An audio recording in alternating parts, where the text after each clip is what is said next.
Ya, selamat pagi. Assalamualaikum warahmatullahi wabarakatuh. Waalaikumsalam. Waalaikumsalam warahmatullahi wabarakatuh. Salam sejahtera. Oke ya, menarik sekali. Minggu lalu kita mendengarkan kuliah dari guru kita semua, Bapak Dr. Insinyur Ari Ahmad Ahmad, sahabat sahabat dekat saya juga. Dan selain sahabat secara personal juga teman mengelaborasi ilmu pengetahuan teknologi dalam penerapannya di industri dalam hampir 20 tahun terakhir ini. Jadi terima kasih sekali ya. Komentar-komentar Anda sungguh membangun.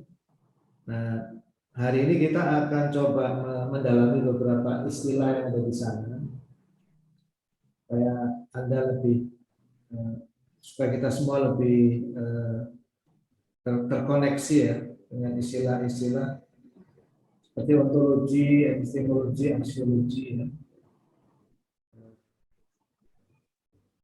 Anda bisa lebih bagus dalam nanti menulis tugas akhir atau ujian akhir semester kita ya. Oke.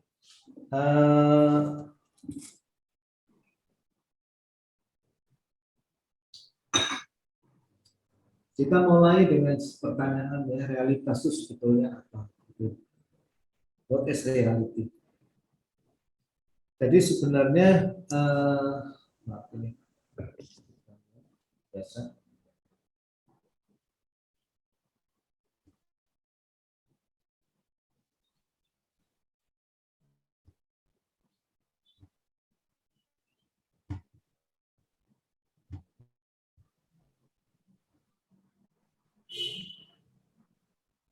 Kita mulai dulu dari yang paling kekinian ya. Yang paling kini ini kita melihat realitas seperti apa.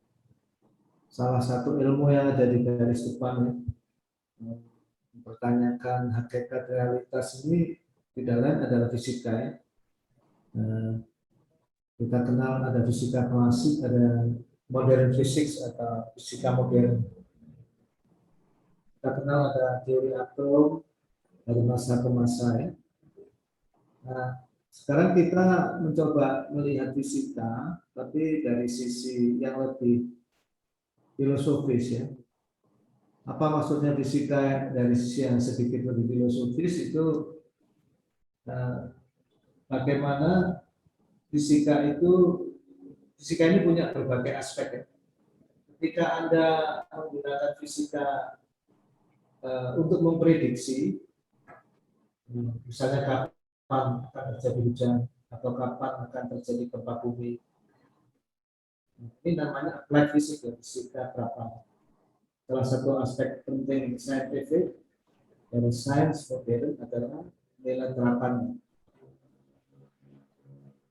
Ya, ketika Anda sudah lebih lanjut ya, menggunakan fisika untuk membuat sebuah alat yang bisa bergerak secara otonom ya, dengan bahan bakar nggak perlu didorong lagi, yang menjadi disiplin termodinamik. Dari termodinamik ada manusia menciptakan mesin ya, mesin, terus dari mesin ya bisa jadi mobil, otomatisasi ya. Terus nanti secara sosial berdampak dengan adanya industrial revolution. Maka ini fisika bergerak lebih lanjut, yaitu aspek engineering dari fisika itu. Banyak sekali aspek engineering dari fisika itu. Nah, tapi khasnya fisika ini karena dia memang mempertanyakan hal-hal yang sangat mendasar, maka ada juga aspek filosofis dari fisika. Apa itu? Aspek pencarian makna kehidupan, aspek pencarian realitas yang ada dalam fisika.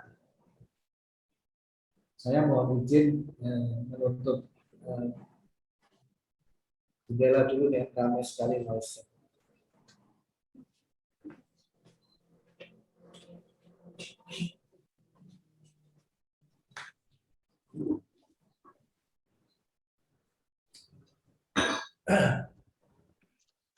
Ya, kita lihat dari mulai pengamatan kita ke materi ya. Kalau kita melihat meja, handphone, sendok makan, ya, cangkir dan kopi yang ada di tempat saya. Maka kita mengenali salah satu bangunan dasar yang kita kenali di mana-mana ini sebagai materi ya. Kayak meja itu kalau kita elus-elus ya, kalau kita lihat dia adalah sesuatu yang malar, sesuatu yang kontinu. Maka kalau kita memodelkan rigid body ya, benda tegar itu maupun cairan gas biasanya kita gambarkan dalam ruang X, Y, Z begitu. Dalam ruang X, Y, Z, X, Y dan Z-nya itu bisa direpresentasikan dengan bilangan real ya, bilangan yang nyambung. Jadi itu sesuai pengamatan common sense kita. Kalau kita melihat gambar ini misalnya ya, layar komputer depan kita ini malar ya. Kita raba-raba, kita pegang-pegang, dia juga nyambung semua ya, continue ya, bersambung ya. Jadi itu adalah apa yang kita amati yang paling empirical yang kita rasakan ya.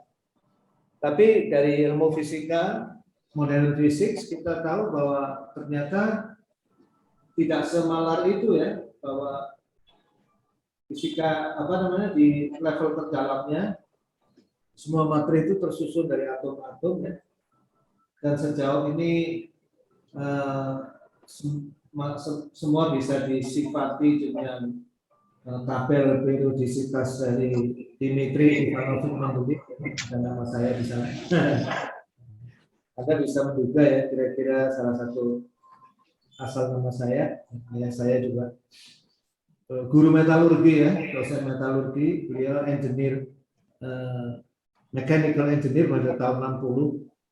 Itu kebanggaan tersendiri buat saya selaku anaknya. Ayah saya almarhum itu pejuang tentara pelajar bersama Jenderal Sudirman. Kemudian dia juga pejuang engineering ya. Dia belajar engineering pada saat waktu itu degree insinyur itu jauh lebih langka dibanding doktor ya. Dan beliau alhamdulillah mewariskan itu dengan seperangkat buku electrical engineer. Pas saya berangkat ke ITB itu sejarah kenapa saya sekarang mengajar Anda ya. Dan beliau almarhum yang selalu memotivasi saya S2, S3 semua di bidang engineering. Oke, kembali ya, atom-atom itu ya, atom ada tabel periodisitasnya. Nah kemudian atom itu ternyata bukan penyusun terkecil dari semesta. Jadi fisika modern menunjukkan ada partikel subatomik ya. Kalau yang kita pelajari di SMA itu masih cukup sederhana ya. Biasanya model dasarnya ada proton, neutron, elektron. Ya. Jadi sebetulnya kalau kita lihat, kalau Anda belajar fisika atom yang modern ini jauh lebih banyak ya partikel subatomik itu. Di sini salah satu asisten yang membantu saya namanya Mas Ahmad Hasbi Salimi ada ya di sini. Sudah datang belum? Hasbi? Kalau sudah datang nanti ada ya. Jadi Mas sengaja saya minta dia mendampingi saya ya. Karena saya melihat filsafat sains ini sangat dalam ya. Kaitannya dengan teori relativitas dan lain-lain. Dan Hasbi ini juga akhirnya menggunakan persamaan Hawking-Kerr untuk menghitung black hole. Matematika murni ya. Dia ada di ujung frontier dari filsafat sains. Batas antara sains yang terdefinisi dalam filsafat sains. Jadi ini termasuk bidang yang memberontak dari filsafat sains. Seberapa empirik seharusnya fisika itu. Karena para ahli fisika teoritis ini membuktikan banyak hal yang belum bisa diukur secara empirik. Oke. Nah, kalau kita sudah bicara partikel subatomik, di situ common sense kita bahwa materi itu malar kontinu ini hancur lebur ya. Karena kalau kita membayangkan inti atom dan elektron yang mengitarinya itu jauh lebih banyak ruang hampa ya. 99,999 sekian persen itu mungkin ruang hampa, betul-betul. Ya kalau kita lihat atom hidrogen itu udah Anda lihat jari-jarinya, jari-jari atom ya, jari-jari inti atom dan lain-lain, ukuran-ukurannya. Nah, di situ pertanyaan apa sebetulnya realitas itu ya? Apa sebetulnya kita lihat sehari-hari sebagai materi yang malar atau kontinu itu udah hilang. Jadi kita seolah-olah itu berdiri di atas emptiness ya, bahwa porsi kita itu ujung-ujungnya itu adalah mayoritasnya proporsi yang banyak itu adalah kekosongan, kita juga kekosongan. Artinya reality ini tidak berdiri di atas sebuah materi yang malar atau kontinu ya. Tapi kita semua berdiri atau eksistensi kita itu tegak di atas sebuah hal yang tidak sekokoh yang kita lihat itu.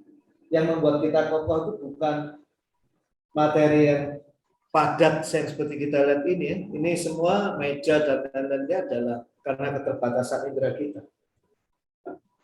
Nah, lebih lanjut ada dualisme gelombang materi ya, kalau sebetulnya elektron itu gelombang juga. Nah, jadi dari satu sisi dia gelombang, dari satu sisi dia materi. Nah, ini lebih nisbi lagi, lebih relatif lagi. Karena gelombang itu by definition adalah rambatan energi tanpa adanya rambatan materi. Nah, terus elektron itu apa? Proton apa? Partikel subatomik itu apa? Nanti ada istilah lepton, boson, quark, dan lain-lain ya. Itu semua apa?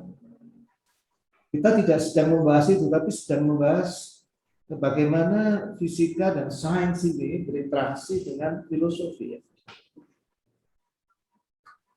Tapi bahasan kita ini cukup khas ya, karena kalau Anda baca di buku-buku filsafat sains yang banyak di Indonesia ini, kebanyakan memang dibuat oleh teman-teman dari bidang social science ya, dan ilmu budaya. Kurang kena menurut saya untuk Anda di bidang engineering yang lebih banyak didasari oleh fisik ya, fisik dan matematik. Fisik, matematik, algoritma, nah itu dunia kita ya. Tapi kesimpulannya kurang lebih sama. Nah sekarang ini lebih lanjut ya, fisika itu bergeser terus ya. Nah pada abad 20 ditemukan teori string namanya, bahwa elemen terkecil semesta yang ditemukan para fisikawan sampai saat itu adalah disebut string. String itu dawai, sebuah bukan materi lagi ya, dan dimensinya katanya satu dimensi dan seterusnya. Nah ini terusannya apa? Apakah teori string ini sudah bisa dia proof secara empirical atau tidak? Ini masih berlanjut terus, belum selesai. Dan menurut teori string bahwa semua persamaan matematiknya itu konsisten kalau dimensi alam semesta itu 11 bukan 3. Dan bukan 12, bukan 13, tapi 11. Anda ingat ya? Itu 11, betul-betul menjadi sebuah hal yang sangat menarik. Nah, kalau ada yang ingin menekuni hal itu ya baca Jokaku dan lain-lain ya. Nah, ini search of reality ya. Jadi pencarian realitas dari fisika ini paling enggak membuat kita menyadari bahwa fisika itu sudah demikian maju ya. Jadi materi yang dianggap komponen dasar dari semesta itu di abad 20 hancur lebur ya. Konsep tentang materi itu ujungnya di mana? Belum jelas. Materi yang malar, yang kontinu, yang mengisi ruang dan waktu seperti yang kita lihat itu belum ketahuan ujungnya. Nah, kalau Anda baca tulisan-tulisan kayak Fritjof Capra dan para banyak filsuf sains itu ya. Nah, di titik tanda tanya ini selalu fisika itu bertemu dengan metafisika, metafisik metafisik. Jadi gejala-gejala mistis metafisik itu banyak menjadi sebuah kemungkinan ya, walaupun tidak ada approval empiriknya begitu belum kuat, tapi semua menjadi mungkin di sini. Ini jadi big question. Nah, ini baru satu sudut pandang. Banyak cara melihat realitas. Nah, kalau seorang filsuf atau pendekatan filosofis itu melihat masalah dari banyak sisi, tidak dari satu sisi saja. Nanti dari sisi social science, kalau Anda lakukan pendalaman seperti ini, sama, ujungnya masih tanda tanya. Jadi seluruh pencarian sains itu sebetulnya ujungnya masih tanda tanya. Saya mengajak main-main dengan satu pencarian masih di dunia fisika ya, tapi kita melihat dari sudut pandang lain ya. Ini pernah menjadi obrolan saya dengan salah satu direktur bank ya, teman karib saya, direktur dari salah satu bank besar di Indonesia ya, 10 tahun lalu kira-kira. Saya juga heran ya, beliau datang sekali event di event saya di Bandung itu, setelah itu memberikan pekerjaan demikian banyak ya, dan saya sebut saja itu salah satu dari bank BUMN ya, Bank BTN. Nah, dia mengajak saya berpikir-pikir gitu, tapi pikirannya mirip dengan saya ya. Kira-kira gambarannya begitu, masalah zooming ya. Zooming itu apa? Masalah kita zooming, bukan zoom ini ya, menzoom ya, melihat sudut pandang. Coba kita lihat diri kita Pak Kim. Terus kita maju ke rumah kita bagian dari rumah kita. Nanti kita lihat lagi ke RT, kita ada di satu rumah dari rukun tetangga kita, meluas lagi RB, kelurahan, kecamatan, kota, provinsi. Di provinsi itu eksistensi kita tinggal satu titik kecil gitu ya. Eksistensi Pak Didi ini di satu provinsi itu satu titik kecil dari lautan manusia. Ya. Nah, terus diperlebar lagi negara, makin kecil lagi eksistensi kita. Diperlebar lagi bumi. Pada saat kita bicara bumi sudah, kita betul-betul satu titik di GPS itu ya, di Google Maps. Bumi itu demikian luas ya.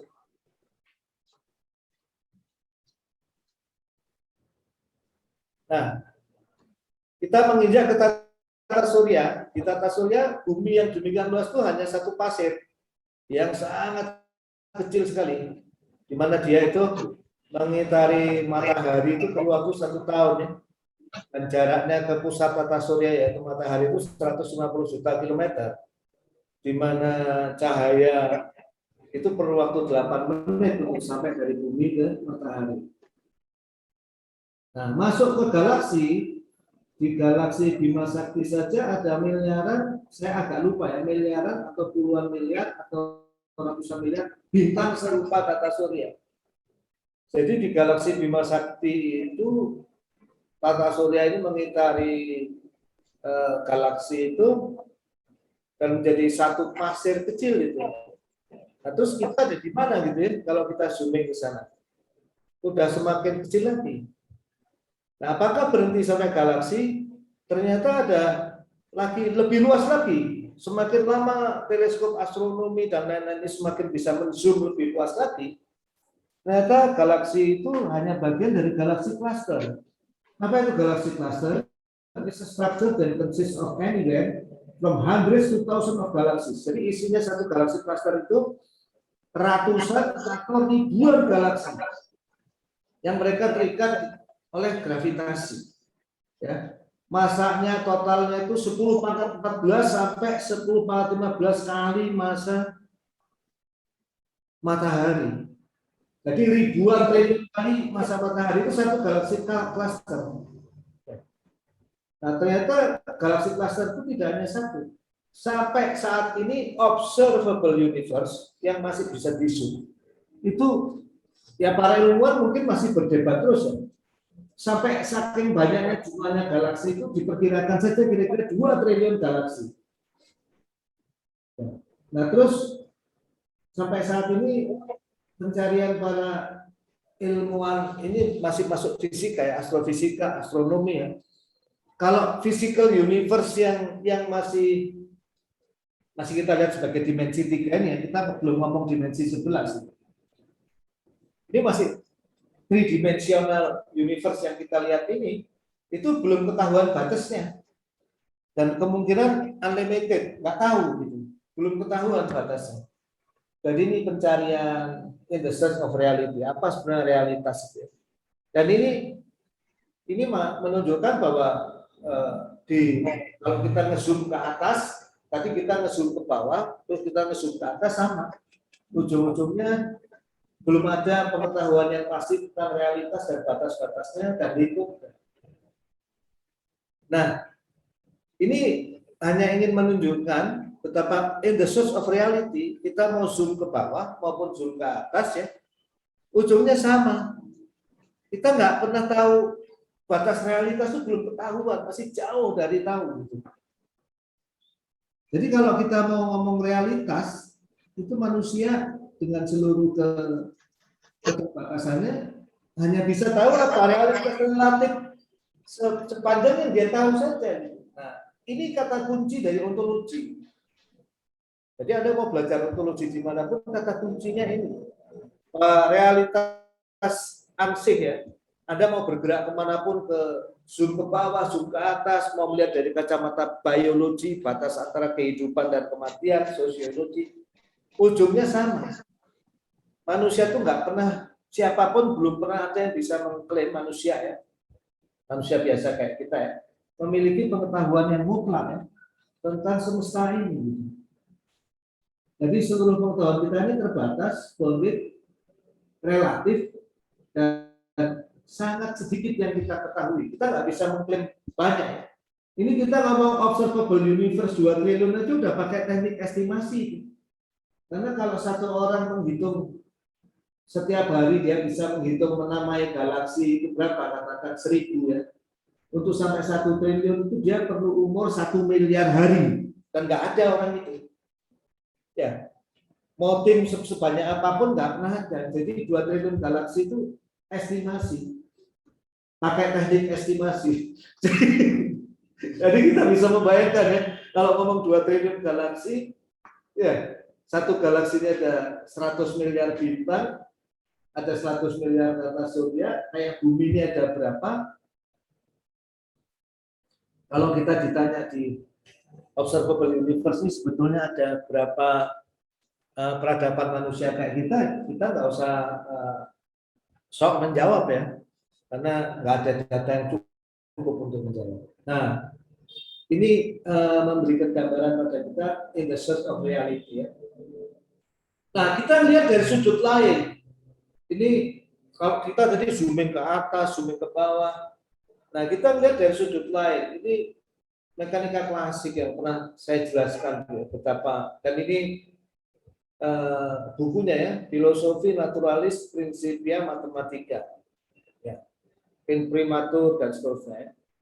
Kalau yang benar, buku Principia itu ditulis dalam bahasa Latin. Ini saya rasa bahasa Latin. Yang saya punya itu Principia itu udah bahasa Inggris, sudah terjemahan. Kalau ada yang tertarik gitu-gitu, ya coba cari PDF-nya. Kalau nggak ada, ya saya nanti mungkin saya kirim fotokopinya dari saya. Nah, yang seperti saya jelaskan ini satu temuan. Kalau kita lihat semesta tadi bisa jadi ini satu temuan kecil ya, tapi buat umat manusia satu temuan besar. Bahwa dia menyadari eksistensi yang nggak bisa dilihat yang namanya gravitasi. Nah, Bapak Ibu-ibu ya, bukan karena kesombongan, tapi kalau Bapak Ibu bisa lihat kalau di rapor saya dari SMA, itu guru saya SMA itu sampai ngomong, Fitri kamu tak kasih nilai fisika 12 saja, saking gilanya saya sama sains ini. Di IPB alhamdulillah dari fisika 1 sampai 4 semuanya A. Ini bukan karena kesombongan, saya ingin mengatakan ini karena sesuatu. Karena apa? Dengan nilai yang seperti itu, dari awal saya belajar, sulit sekali saya itu belajar fisika. Saya masih ingat SMA waktu pertama diajari konsep gaya.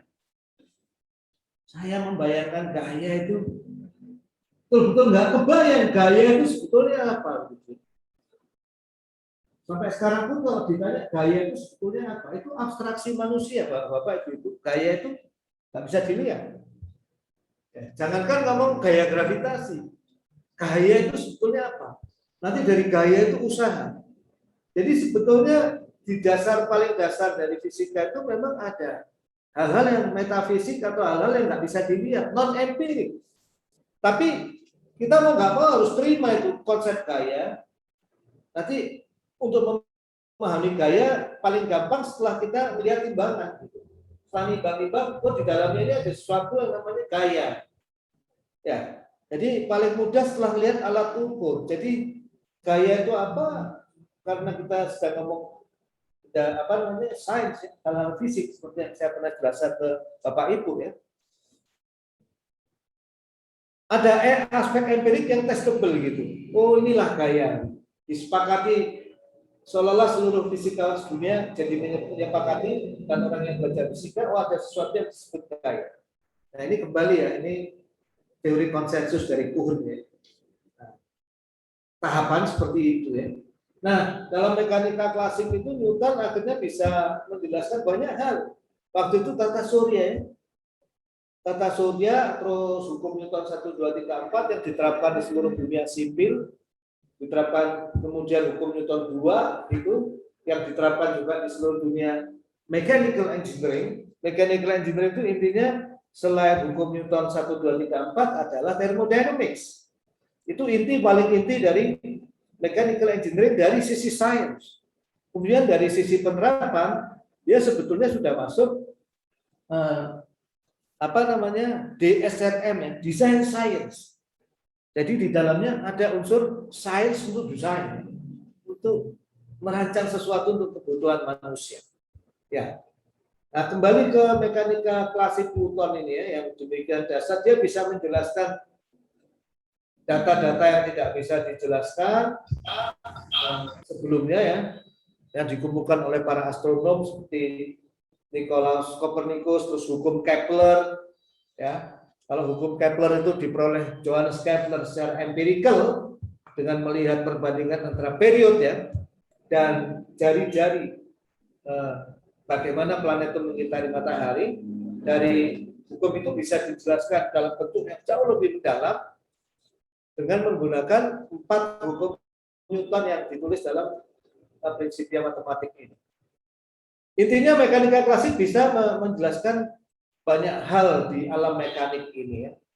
Nah, kemudian masuk kita zoom lagi. Itu zoom pertama ya. Ini zoom gaya lain. Kita zooming persoalan sesuatu yang namanya gravitasi, sesuatu yang namanya rahasia ruang dan waktu. Menurut fisika itu ada sesuatu namanya gaya dengan 4 hukum gaya yang diberikan oleh Newton yang berpuncak pada gaya gravitasi ya. Nah, masuklah Einstein. Nah, Einstein ini memberikan sebuah zooming yang lain, ruang waktu yang lain, bahwa ketika seluruh hukum Newton itu ketika sudah mendekati benda-benda itu sudah mendekati kecepatan cahaya, dia udah nggak berjalan lagi. Dia perlu di zoom, dilihat dengan cara lain. Dan Einstein memberikan sebuah cara melihat yang lain, yaitu 2 postulat relativitas khusus ini. Bahwa hukum fisikanya yang bersifat invarian. Invarian itu boleh dianggap setengah absolut terhadap ruang dan waktu. Jadi dari semua observer hukumnya sama. Tapi ya ruang dan waktunya itu sendiri tidak absolut. Hukumnya aja yang absolut. Artinya apa? Melihat jarak, melihat kecepatan, melihat massa, besaran-besaran yang di mekanika Newton itu dianggap absolut terhadap semua pengamat atau observer di dalam relativitas Einstein itu menjadi tidak absolut. Ya. Dan satu lagi yang dianggap Einstein diambil sebagai postulat, kecepatan cahaya dalam ruang hampa itu sama untuk semua pengamat. Ya. Ini murni asumsi, ini diangkat sebagai aksioma. Nah, setelah dengan dua aksioma ini, dia ini bisa menjelaskan hukum Newton yang lama itu bisa dijelaskan semua, dan hal-hal yang nggak bisa dijelaskan hukum Newton. Dan dia menyingkapkan kebenaran-kebenaran baru yang luar biasa seperti E sama dengan MC kuadrat. Ya. Nah, jadilah ini sebuah pandangan yang lain ya. Nah, salah satunya pandangan yang paling dasar itu alam semesta itu dibangun oleh ruang empat dimensi, di mana waktu itu adalah koordinat spasial lain. Ya, jadi ini persamaannya Einstein itu ya, bukan hanya dx kuadrat, dx kuadrat, dy kuadrat plus dz kuadrat ya, bukan x dz aja, tapi tambahan c kuadrat dt kuadrat ini pakai minus ya. Nah ini ya, jadi ini pandangan ruang dan ruang waktu itu tidak bisa dipisah ruang dan waktu, tapi space time, bukan space and time lagi. Ini jadi pandangan ruang dan waktu, di mana nanti perjalanan ruang dan waktu dan lain-lain itu dikhayalkan orang ya, secara creative imagination, cara matematis itu dibuktikan orang kemungkinannya ya, dicari kemungkinannya dari pandangan baru ini. Nah ini bagaimana realitas itu di zoom ya, dari ruang dan waktu yang absolut sekarang menjadi relatif. Nah ternyata cara zoomingnya itu tidak tunggal, ada cara zooming lain.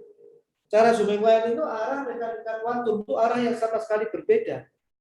Bahwa tadinya para fisikawan itu dan saintis itu memandang ruang dan waktu itu sesuatu objek yang positif. Artinya dia itu real, nyata, ya, bisa diukur. Bagaimana kita dengan alat ukur itu mendekati seteliti mungkin. Ya, tapi ternyata dari berbagai eksperimen ya, akhirnya muncullah para fisikawan yang membawakan mekanika kuantum ini. Di antaranya yang paling terkenal itu Heisenberg Uncertainty Principle. Jadi kalau kita mengukur posisi satu benda ya, X, Y, Z ya, itu secara akurat, maka kita tidak pernah bisa mengukur momentumnya secara akurat. Nah, momentum itu dimensi gaya, karena nanti momentum dibagi dengan diturunkan terhadap waktu itu menjadi gaya. Ya, jadi ini ada batas lebih besar sama dengan. Ini nggak bisa dibuat lebih kecil dari ini. Artinya kalau kita mengukur posisi ketelitiannya betul-betul plus minusnya itu mendekati nol standar deviasinya, maka standar deviasi pengukuran atau error pengukuran momentumnya jadi mendekati tak terhingga. Ya, karena ini dikali ya. Ini kalau kita masukkan ke delta P misalnya ya, delta X yang kita pindah ke kanan, ini jatuhnya di bawah ini ya. Pembagi ya, dibagi dengan delta X. Nah, kemudian diteruskan oleh Schrödinger equation, ini lebih jauh lagi. Bahwa persamaan dasar semesta itu di sini malah menggunakan fungsi pi yang merupakan yang penafsirannya kuadrat dari pi, atau seingat saya pi kali pi kompleks itu adalah probability density function keberadaan sebuah partikel di satu tempat. Jadi menurut persamaan Schrödinger itu yang paling bisa kita ketahui, batas pengetahuan manusia itu berujung di probability. Kita mau mengukur seperti apapun, dari ilmu fisika kuantum ini kita nggak bisa melebihi batas itu. Ujung-ujungnya pengetahuan kita itu probabilistik. Ya, sampai yang terkenal itu ada problem filosofi yang muncul dari Schrödinger equation itu, Schrödinger cat. Bahkan membedakan sebetulnya seekor kucing itu mati atau hidup itu secara mekanika kuantum dalam kondisi tertentu nggak jelas ya, karena kembali ke persamaan Schrödinger-nya, jadi sifat-sifatnya itu probabilistik. Nah ini sebetulnya sebuah narasi saja dan seterusnya. Nah ini cara zoom yang lain ya, bahwa yang tadi semua itu dianggap sangat positif ya, alam dalam pandangan fisika klasik itu positif, sangat positif, pasti ya, bisa, makanya muncul ilmu pasti, bisa diukur. Nah, tugas saintis itu menghasilkan prediksi-prediksi yang paling tepat ya, menuju ke yang paling akurat. Nah, ternyata fisika modern ini mengatakan tidak sepasti itu ya. Ada batas di mana manusia itu tidak bisa melebihi kepastian. Tentu ketika ini dikembalikan ke alam kehidupan sehari-hari, itu semuanya jadi tidak serumit ini. Nah, hal-hal seperti munculnya efek relativitas itu adalah hal-hal yang memang tidak dalam kehidupan sehari-hari. Dalam kehidupan sehari-hari ya akhirnya kita pakai kecepatannya jarang mendekati kecepatan cahaya. Dan ukuran-ukuran partikelnya ini jarang dengan ukuran partikel di mana efek dari Schrödinger itu bisa mulai kita lakukan. Jadi di alam nyata ini kalau kita sekedar nimbang beras ya, atau mengukur kecepatan mobil, mengukur kecepatan pesawat, bahan bakar, itu kita tetap bisa menggunakan pendekatan fisika klasik, zoom yang awal. Dan hampir seluruh engineering yang berkembang sekarang itu mayoritasnya engineering dan bioengineering ya, khususnya berdasar fisika itu elektro dan lain-lain itu kebanyakan masih ada di fisika klasik. Nah, jadi kita mau menolak fisika modern sulit gitu karena teori relativitas Einstein sudah diterapkan di bom atom, reaktor nuklir, ya, kalibrasi GPS, penghitungan presisi untuk manuver pesawat ruang angkasa, kosmologi, astrofisika. Sudah banyak sekali penerapannya. Kita mau menolak mekanika kuantum juga susah ya.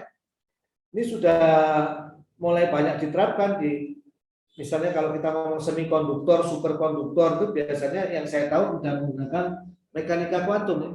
Ada kedokteran mungkin dan radiasi ya. Dan lain-lain, jadi sudah diterapkan walaupun memang penerapannya itu belum betul-betul mengisi mayoritas dari kehidupan kita. Nah, mekanika klasik mau kita tolak pun tidak bisa karena ilmu sipil, mekanik, aerodinamika, pesawat segala macam kapal ya pakai ini masih ya. Nah, makanya ini menurut saya juga salah satu bantahan terhadap teoriku tentang incommensurability, bahwa paradigma itu tidak bisa berjalan barengan. Ternyata yang klasik dan yang modern ini dalam dunia fisika dan penerapannya semuanya digunakan.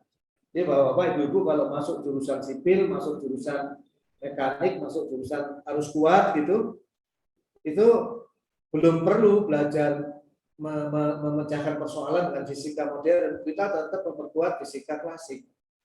Tapi di bidang-bidang terapan tertentu, kita engineering tertentu, kita sudah harus memandang paradigmanya itu fisika modern. Nah, jadi ini kembali ke pertanyaan kita, what is reality ya? Nah, perjalanan ke reality itu Bapak mau dari fisika, mau dari biologi, dari social science, dari berbagai pencarian ya. Intinya apa? Perjalanan manusia mencari realitas ini melalui fisika, sains, social science dan lain-lain itu semuanya masih belum diketahui ujungnya. Kayak Albert Einstein itu sampai meninggalnya kabarnya masih menolak mekanika kuantum. Dia tetap ngotot God doesn't play dice. Ya. Tuhan itu enggak bermain dadu. Walaupun banyak yang membantah juga ya, kalau saya mendukung Einstein, mendukung Schrödinger juga. Tuhannya enggak bermain dadu. Tapi memang kodratnya manusia itu tidak pernah mencapai kemutlakan. Jadi yang betul-betul nyata, yang mutlak, yang absolut itu ya hanya punya Tuhan gitu. Manusia itu selalu ada di ranah relatif dan keterbatasan. Nah, kata kunci terakhir ini yang perlu digarisbawahi untuk kita masuk ke apa itu ontologi dan apa itu ontologi dalam sains. Ya, nah, ini penting karena nanti Anda kalau bicara filsafat sains maupun riset paradigm, Anda akan ditanya, ini ontologinya apa? Kalau ontologi itu sendiri arti dari asal katanya itu memang tidak lain adalah pencarian terhadap realitas sejati seperti yang tadi saya ceritakan. Itu adalah pencarian-pencarian ontologis ya. Cara lain pencarian realitas sejati itu adalah menggunakan teori sebab akibat. Seperti Aristoteles, teori penggerak mulai, dia berujung ujung-ujungnya semua itu berasal dari prime mover, penggerak utama yang dalam metafisika disebut causa prima. Nah, ini juga salah satu bentuk pencarian pada realitas sejati. Ya. Bahasa filosofisnya pencarian terhadap eksistensi sebagaimana eksistensi itu sendiri. Ya. Ontologi itu merupakan upaya manusia untuk membedakan yang nyata dengan yang kaya. Ya. Ini sebenarnya real atau enggak? Hantu itu ada enggak?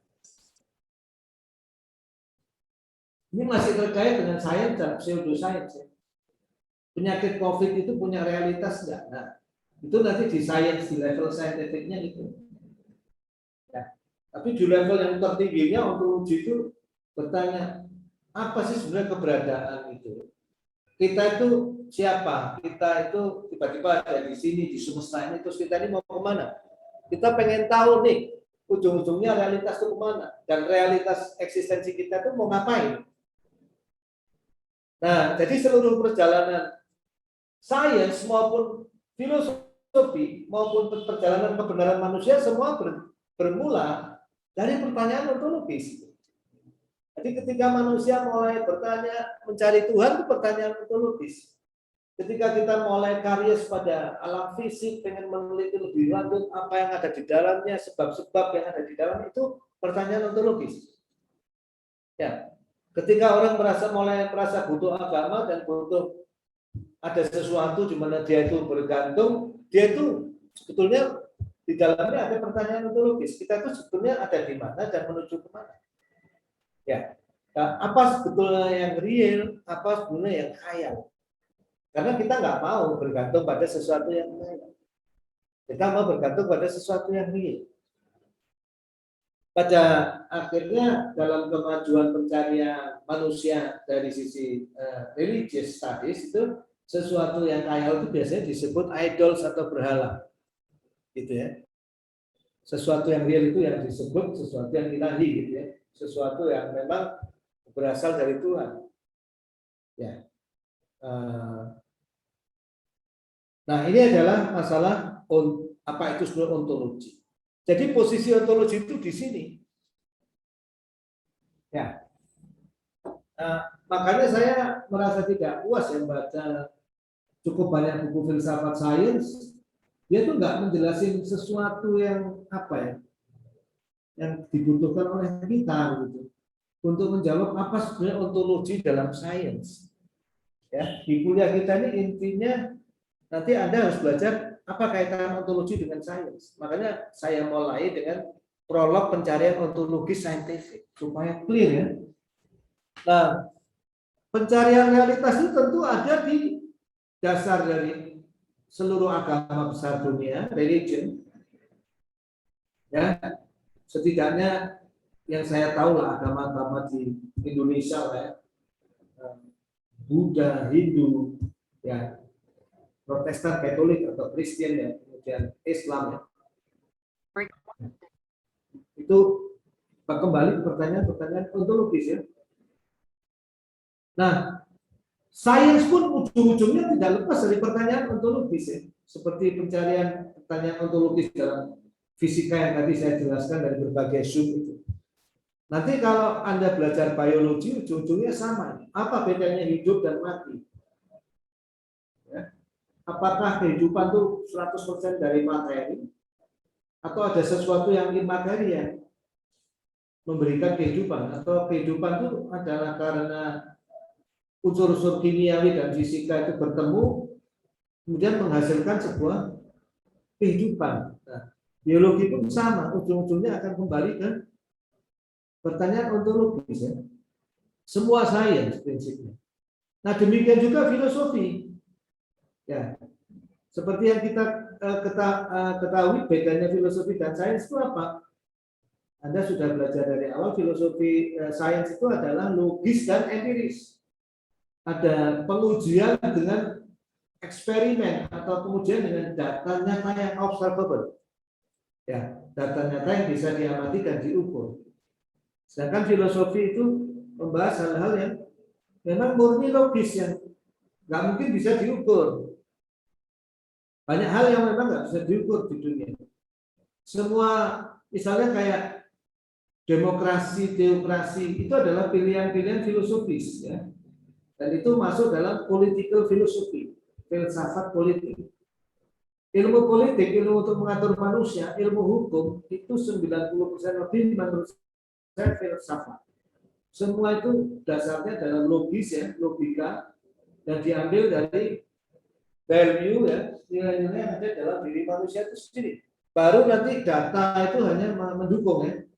Makanya sekarang ada istilah political science, ya. Science politik, ya. Tapi kalau Anda law science itu agak jarang, ya, disebut. Science hukum itu jarang. Political science masih suka disebut orang. Walaupun isinya ternyata banyak hal-hal filosofis. Jadi kalau kita sudah ngomong sosiologi, politik, hukum itu mayoritas pendekatannya filosofi. Sains dan statistik itu cuma membantu di sini. Ya, tempat perkawinan filosofi dan sains itu di sini peran matematika dan statistika dan data sains itu luar biasa. Nah, gitu. Jadi ontologi itu ada di core-nya, di irisannya religion, sains dan filosofi itu ada pertanyaan-pertanyaan ontologis. Ya. Nah,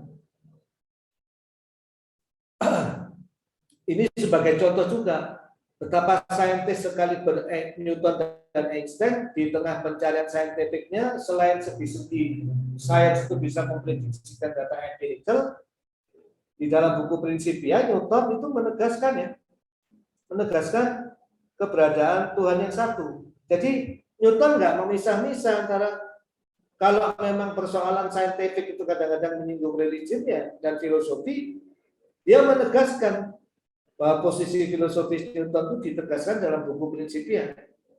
Posisi saintifiknya 4 hukum Newton. Posisi filosofinya dia percaya Tuhan yang esa. Einstein pun mirip, ya. Tapi posisi filosofisnya Einstein itu Tuhannya itu panteistik. Lebih mirip Tuhan dalam konsep timur, ya, yang ada di segala tempat dan waktu, atau Tuhannya yang dipercaya kalau dalam mistisisme agama-agama Samawi seperti Yahudi, Kristen, Islam itu Tuhannya para mistik yang ada di segala tempat dan waktu. Tuhannya para sufi lah, ya. Bukan Tuhan yang duduk di atas sana. Kalau Anda baca pidato Soekarno, ya, keyakinan Presiden Soekarno akan Tuhan itu juga Tuhan yang tidak duduk di atas langit, tapi Tuhan yang ada di segala ruang dan waktu, mirip dengan Tuhannya Albert Einstein.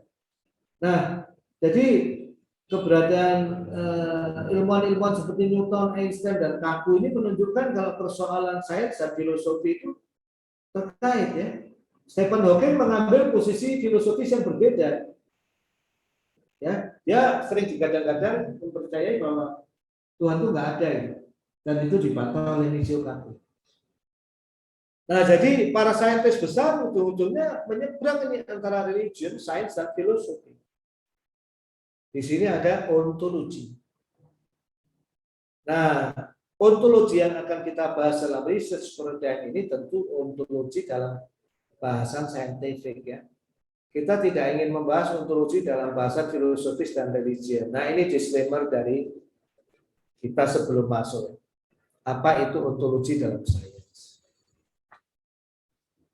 Saya mungkin rehat sebentar sambil memberikan konteks yang berbeda, ya. Saya ada beristirahat sambil merenung dan saya ngopi dulu. Silakan nanti kalau mau nanya. Sebelum kita masuk ontologi dalam dunia sains dan paradigma riset.